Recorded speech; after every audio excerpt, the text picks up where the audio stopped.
Hello, guys. Welcome back to Prediction Frontier, the World Cup podcast. And today we'll be talking about everything that happened in match day one and what you should be expecting in match day two in the world of prediction markets. So, the opening whistle of the 2026 World Cup has ignited the footballing world. And after the final whistle on match day one, we can finally pick out the most important moment so far. In match day one, we had a lot happening. Mexico, South Africa, three red cards. Cape Verde earning a famous draw against the favorites. Spain, a last-minute winner against Japan, by Japan against Holland. A day of the best showing out where we saw Mbappe brace, followed by a Haaland brace a few hours later. Then, 3 hours later, the GOAT stepped up to score a hat-trick and tell the little boys, I'm still here, right?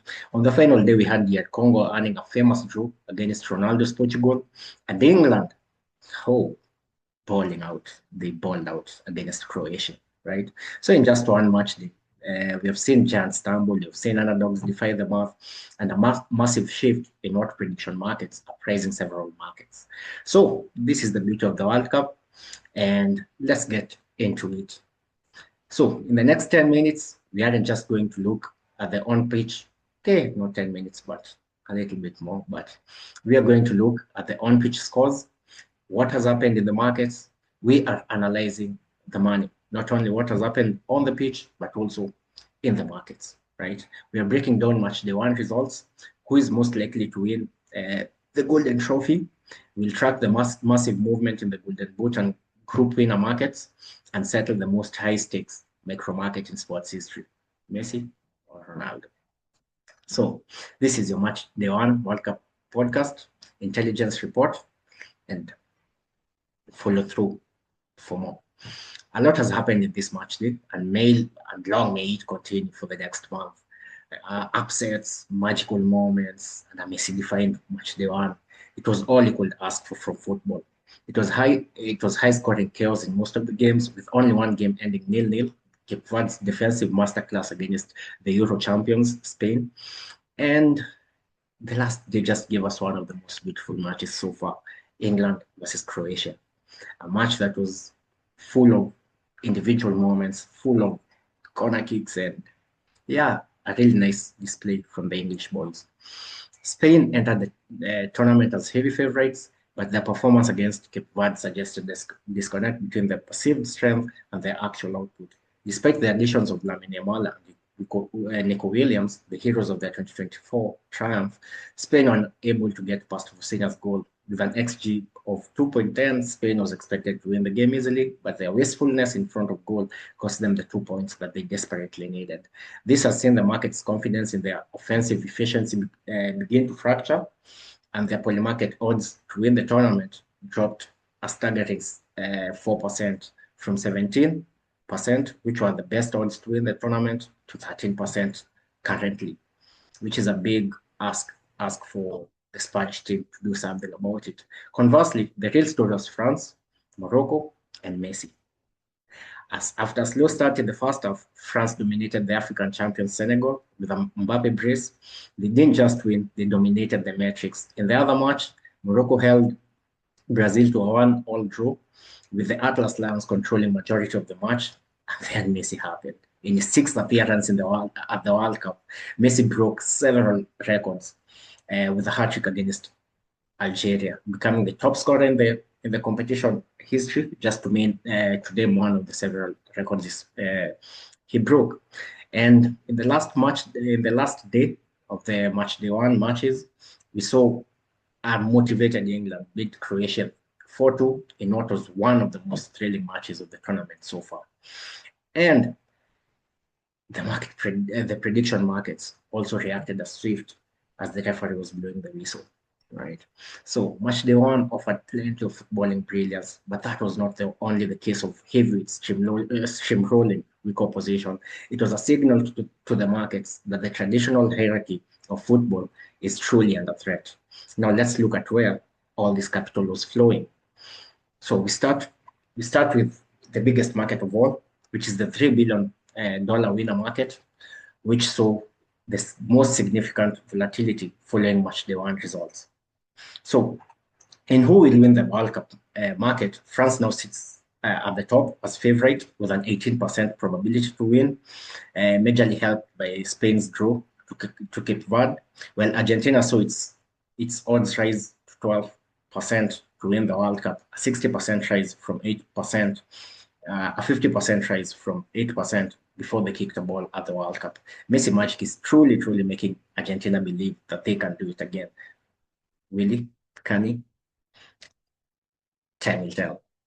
A day later, England thrashed Croatia 4-2, seeing its odds rise 4% to 14%, while Portugal's draw to Congo has seen its odds to win the World Cup dip a staggering 3% to a modest 8%. Morocco's odds almost doubled from 1.4% to 2.7%, following the draw with Brazil, while Brazil's odds dropped from 9.3% at the start of the tournament to 6.7% following the draw with Morocco.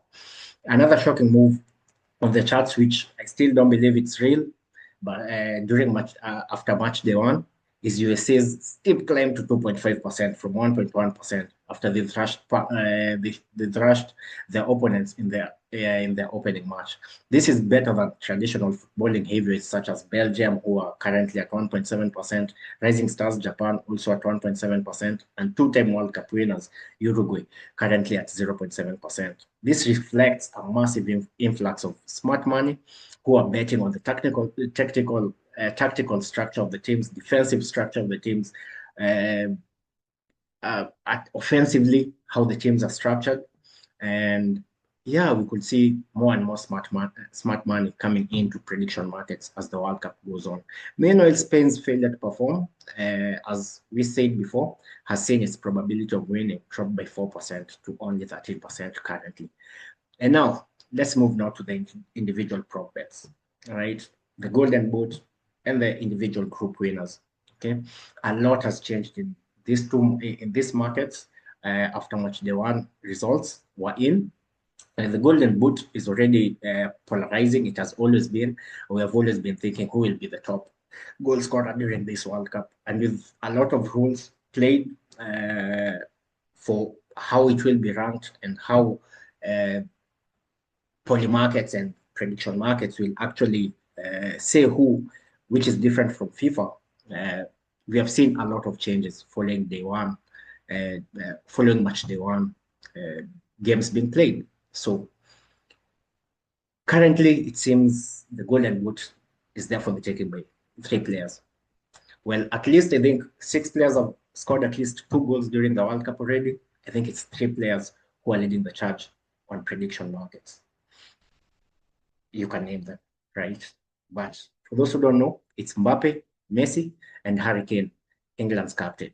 So Mbappe's clinical finish to make it a brace in the opening match against Senegal has caused a surge in his market share, currently at 26%, while Messi's hat-trick pushed him into second place at 24.6%.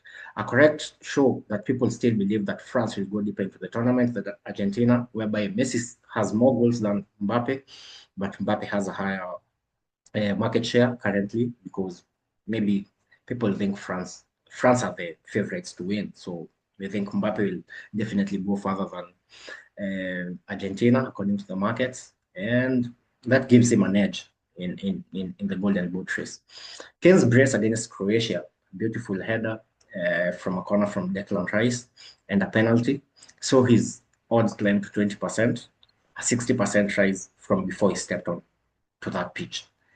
The biggest loser, we have to say, is teenage sensation Lamine Yamal, who has his odds slashed in the Golden Boot, whereby they plummeted from highs of 7% to just 2% as time of recording this video. But a night to keep on are the value plays, right? There are a lot of value plays in the Golden Boot race, whereby players like Haaland, who scored a brace in his first World Cup match against Iraq, are currently ranked at 10%, while Kai Havertz, the German talisman, okay, is another value play who is currently undervalued relative to the expected minutes and Germany's potential progress in the tournament. He has currently scored 2 goals and is trading at only 5.7%. And remember, he takes Germany's penalty kicks, so that could be a play that we'll look at. And now into the group winners market. What happened during match day one in the group winners market? In Group A, Mexico, the only team to win their group match here, remains the favorite to win the group at 62%. South Korea, the closest challenger, is at 35% after their draw with the Czech Republic. Uh, in Group B, Switzerland and Canada are fighting hard to win this group. Canada was the biggest win after match day one, with odds rising to 35% from 27% after their draw with Switzerland, which saw its odds drop from 60% to 48%. In Group C, a really, really interesting group, taking that there are two footballing heavyweights, Morocco and Brazil, who are both fighting for the top spot in their group, despite sitting second and third in their group behind Scotland, who beat Haiti 1-1. Brazil's odds to top the group have dropped from 77 to 59%, while Morocco's heroic draw has seen its odds shoot up to 31% from 18% before the start of the tournament. Group D is also a peculiar case. In what started as a split tie for topping the group between USA and Turkey, which had a 39% and 38% probability to win the group, has seen the biggest change following the completion of match day one.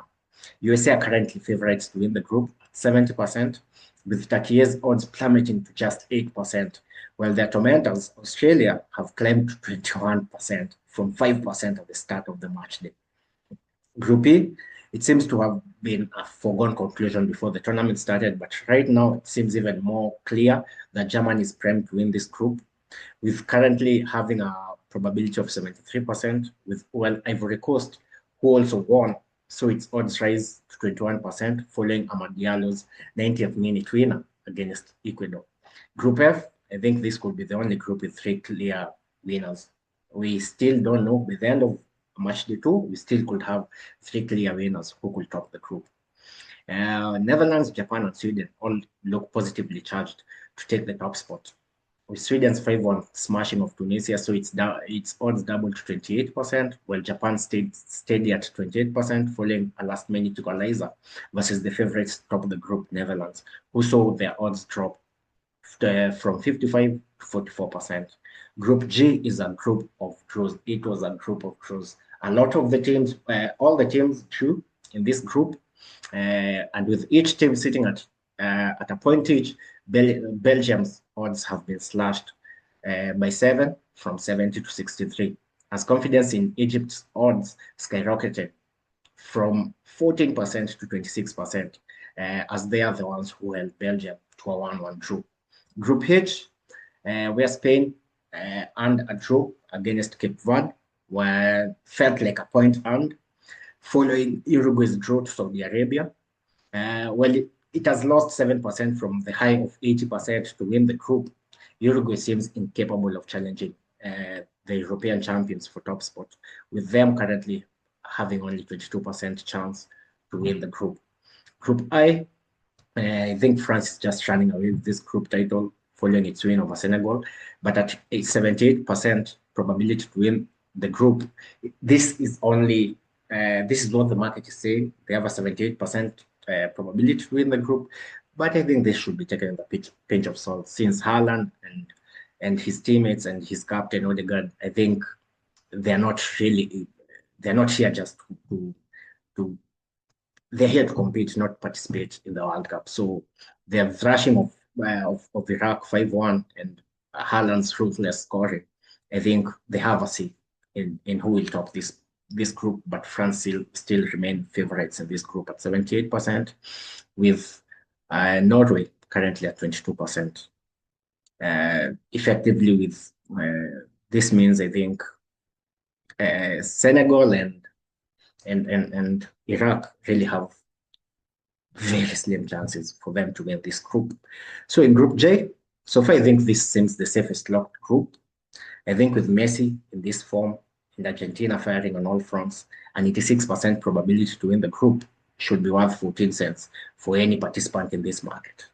I think I think the very thought that Austria won 3-1 over Jordan, and so its odds drop, a shocking drop from 14 to 6 from I think from 20% to 14%, I think people have already decided Messi will take care of this group, and his masterclass on match day one, I think effectively locked this group as an Argentina win. Group K, which I think is one of the craziest groups right now. I think Colombia seems to be the outright favorite currently to win the group after a masterclass showing against Uzbekistan. Currently, the table toppers have dethroned Portugal as the group favorites, as Group K favorites, with a 49% chance to win the group, while Ronaldo's team has dropped from 63% to 46% following the draw with DR Congo. Group L, I think this is almost over. I think it's England, and no other team is showing any signs of winning this group, despite Ghana winning also on their in their group. So the two teams currently sit at 3 points each, but England has an 81% probability of winning this group after their famous win against Croatia in what was one of the best matches so far in the World Cup 2026. However, Ghana has tripled its chances to 6% from 2% at the start of the tournament, surpassing Croatia, which currently sits at 2%. They were at 20% when the tournament was starting. Currently, Croatia sits at only 2%, which is a big, big drop. So what do we think about the groups and match day one and what it has shown us? I think currently the market is really showing that Group F is officially the group of death in its eyes. I think in all the other groups, I think there are only two clear favorites to win. But in this, I think the top three seeds have almost an equal chance of winning, with Japan and Sweden each at 28%, with Holland at 44%. I think it's currently the group of death, right? And I think the top three seeds have tightened their spreads very, very significantly, and it indicates that this will go till the last match day to decide who will take the top spot. As we look forward to match day two, so where should we be looking for the alpha? Like, what matches should we be looking at? What markets should we be looking at? Who are offering the best undervalued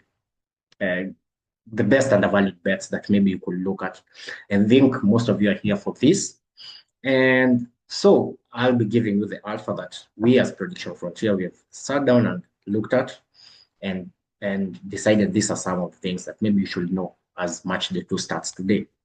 So first, I think you should watch out for these specific group matches. We list them down group by group. We expect heavy volatility as teams scramble to book their place in the round of 32.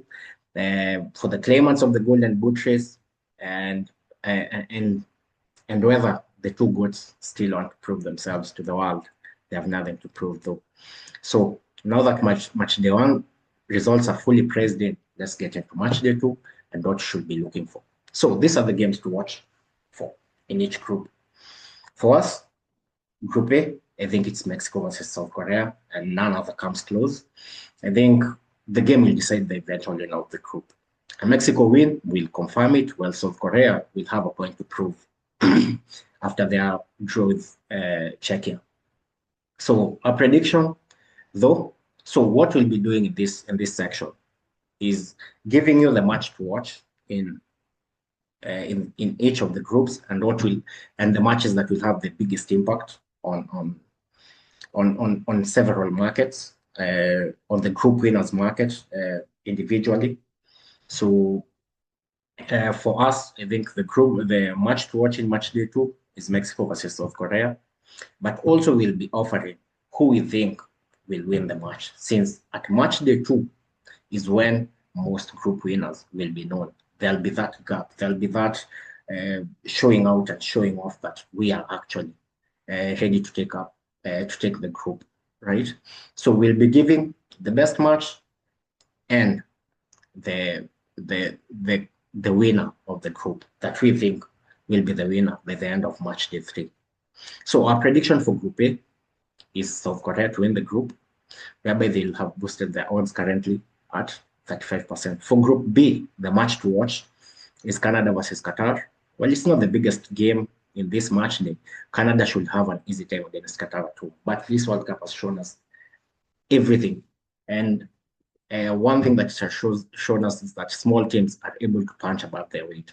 So Canada should not come with a winning mentality only because Qatar is ready to play. And their draw, I think their draw against, I think their draw in the other match, I think it really showed what Qatar could give, right? What Qatar could give in this World Cup. So I think also a Swiss win today will confirm that they are primed to take the group, despite their draw early on.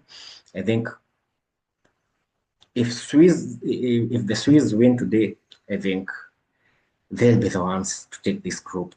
And at 48 cents, investing now will give you $1 for each 48 cents, effectively at 2 times on your money. In Group C, I think the match to watch is Brazil versus Haiti. I think after a disappointing performance against Morocco, I think the record World Cup holders will be looking to bounce back against Haiti, and they are our pick to win Group C. Group D, the match to watch is USA versus Australia. After both teams have won the opening matches, I think the winner of this match will effectively be crowned the group champion. Yeah, US look tactically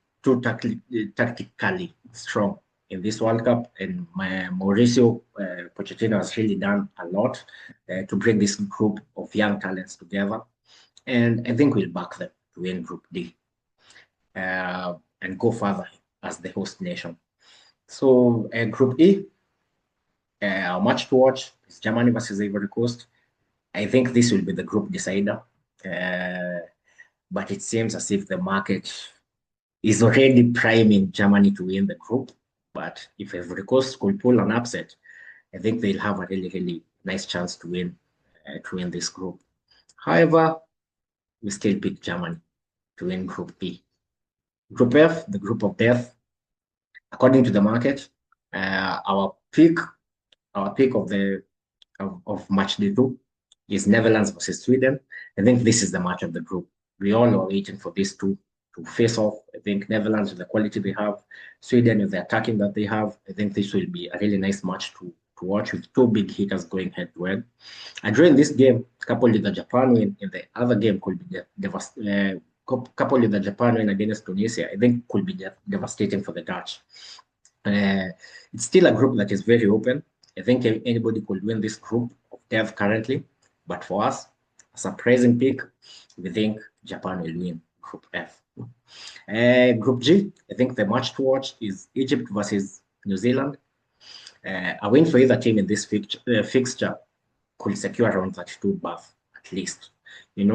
Hence this becomes our pick for match day 2. I still believe Belgium is still the better team and has enough firepower to top Group G. Group H, I think the match to watch is Spain versus Saudi Arabia. I think the demoralizing goalless draw against Cape Verde will bring Spain back down to earth and will tell the players you have to do more if you really want to win this World Cup, right? So they'll need to start with a strong showing against Saudi Arabia, and this can help them win the group comfortably, and we still pick Spain to win this current group. Group I, our pick, I think it's Norway versus Senegal. For us, this was the pick for much of the group stages, only behind England and Croatia. And I think you should expect a really strong showing between the two sides once they meet. I think they are both very evenly matched, and Senegal will need to bounce back after the loss to France. And Haaland is on fire, so I think it will be a case of both teams going for it, and we'll have a really wonderful match when the two face. That said, I think still the blue will still win the group. And Group J, Argentina versus Austria is our pick for the match, and this is for no other reason other than you need to watch Messi play this World Cup, right? He's just very interesting. I think Argentina already shows that they will win this group comfortably. And even if Austria is still, Austria won their game against Jordan, I think Argentina is just too motivated and they have the best player possibly in history. So we still pick them to win comfortably this game and also win the group very, very comfortably. In Group K, it is our group of choice, right? It is the group that we think will make most of you want to comment. Okay. And I want you to comment and tell me if you really think our choice for Group K, our choice for the game, our choice for the winner of the group is really what you think will be. But yeah, talk to us, and we'll talk to you back. Let's have a discussion on how Group K will unfold, right? For us, the pick of the match for Group K, I think it's Colombia versus DR Congo. Okay, well, Portugal and Uzbekistan may seem a bigger match, and definitely for the stars on the pitch for that game, I think Colombia's uprooting of Portugal's probability to win the group should be extended in this game. I think Colombia will really want to come and show up versus Congo and claim the 6 points. Well, if Portugal win, I think they'll go to 4 points, which gives Colombia a really big chance to win the group once they meet in the final group match versus Portugal. For us, our choice to win the group, I think Colombia will win this group, and I think they draw Portugal to comfortably win this group. Colombia is our pick for Group K. Let's talk. For Group L, I think the pick of the match is England versus Ghana. This is a rematch from the 2014 World Cup group stages, and it's always a fun game to watch, England versus Ghana. However, England's strong showing against Croatia definitely gives them the edge. I think those English boys just came to play. They just came to play.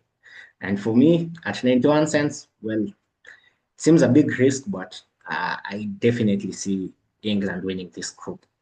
Okay, so those are our group choices. Kindly tell us if you agree with us, if you disagree with us, if you have your own better views, we'd like to hear them. Kindly comment and tell us what you think about our group choices for match day 2 and the group winners following match day 3 conclusion. So what should we be looking at? Well, we're looking at the alpha maybe during match day 2. I think one of the things you should be looking at is, let's call it the lagging reaction, okay? Sometimes the market oftenly overreacts to big names or big teams and underreacts to tactical shifts, right? You could see the Netherlands-Japan match whereby it felt as if Netherlands would win that game, especially after scoring really late in the game. But Japan just had a tactical shift and they were able to draw the game. So for us, I think that is the group to watch. I think we're currently monitoring Group F really, really closely. I think the group offers awesome matches for match day 2, whereby Netherlands and Japan both looking to lead the group, right? So for us, I think Japan is significantly undervalued. At only 28%, I think it's still very, very undervalued since they're playing really nice football, and I think they can give Netherlands a run for their money, right? So I think that's, if you could just talk about one match to look out for, I think it's Netherlands, Sweden, and definitely Japan, Tunisia, right? Just to see how the group turns out and how it morphs in and what it morphs into.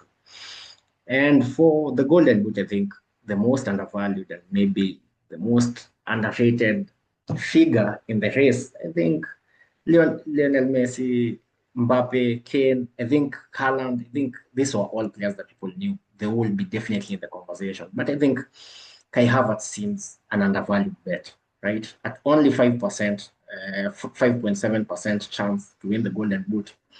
There's a lot of factors that happen in the World Cup. He is the talisman for one of the biggest nations in football, Germany. So he takes their penalties, and if Germany just are able to push themselves further, deeper and deeper into the competition, I think Kai Havertz will have a really, really big role to play. So those are our picks. Those are our biggest things to look at for match day 2. So let's be ready for it. And remember, the World Cup is just a game of football, but prediction markets is a game of information. To stay ahead of the curve, you need to look past the highlights, the the on-pitch stuff, and deeper into the data and deeper into the markets to see what people are actually pricing most of these bets that they are placed. Okay, and now if you found this analytical breakdown valuable, please hit the subscribe, the like button and subscribe button. Please help us grow to continue to provide you with high level market intelligence. We want to hear from you. Okay. Do you think there's anything that we have overvalued? Do you think there's anything that we have undervalued in our bets? Okay. Let me know your thoughts in the comments below. Okay. And for a deep dive in data models and institutional grade analysis, check out the link in the description. Everything Prediction Frontier, Instagram, TikTok, LinkedIn, Reddit, anywhere we are Prediction Frontier. And I'll see you after match day 2. Bye bye. Cheers. Good in the